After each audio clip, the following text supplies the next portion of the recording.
Melbourne. It's to the Prime Minister. Staff at the Royal Children's Hospital in my electorate have refused to discharge asylum seeker children because your government will lock them back up in detention centres where children are self-harming and becoming suicidal. No one wants to see people drown at sea, but do you really believe we can't find a solution that doesn't involve locking up babies and children in mental illness factories? Prime Minister, will you accept that previous Labor and Liberal governments got it wrong, and will you release all children from detention? Members on my right will cease interjecting. The Prime Minister has the call. Thank the honourable member for his question, and I will respond to it with the gravity it deserves. But I would simply note this. The honourable member said nobody wants people to die at sea, and I accept that the honourable member doesn't.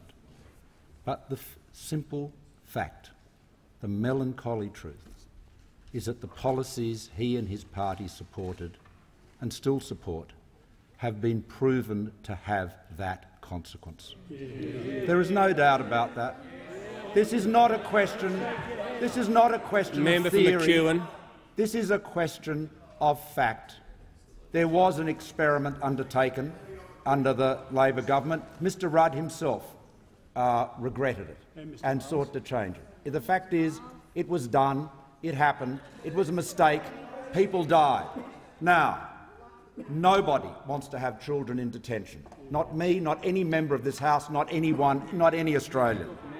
We have been working very hard to reduce those numbers.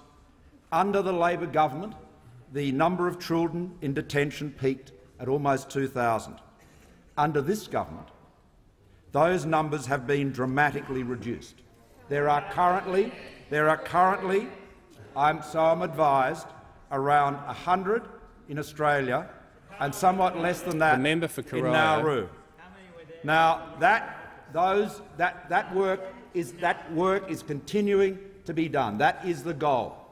Now, turning to questions of medical assistance, let me just make this point. If people require medical assistance, they will receive it. Whether it is on Nauru or in Australia, they will receive it. Now, that is the government's commitment. If there is a complicated pregnancy or an assault where a person can't be given appropriate medical attention on Nauru, they are brought back to Australia, and that has been done consistently over a long period of time. Now, I say to the honourable member, and I say to all honourable members, and I say to all Australians, we recognise that our border protection policy is tough. We recognise many would see it as harsh, but it has been proven to be the only way to stop those deaths at sea and to ensure that our sovereignty and our borders are safe. Now, this is not a theoretical exercise, and I have to say to the honourable member, he should reflect very seriously on his own party's conscience on this vital matter.